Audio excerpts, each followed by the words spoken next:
આ વર્ષે ચોમાસાને લઈને આઈએમડીનું અનુમાન આવ્યું છે, જે મુજબ દેશમાં સામાન્યથી વધુ વરસાદની સંભાવના છે।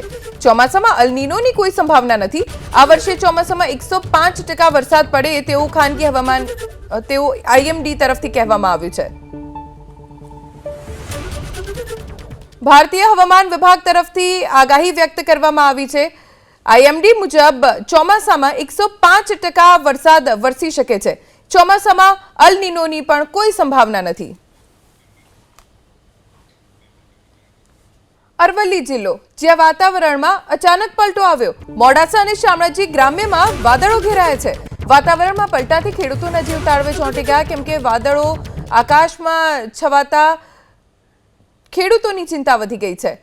આવું વાતાવરણ, વાદળછાયું વાતાવરણ તેમના ઉનાળુ પાક માટે અનુકૂળ ન સાબિત થતા ખેડૂતો પાક નુકસાનીની ભીતિ સતાવી રહી છે।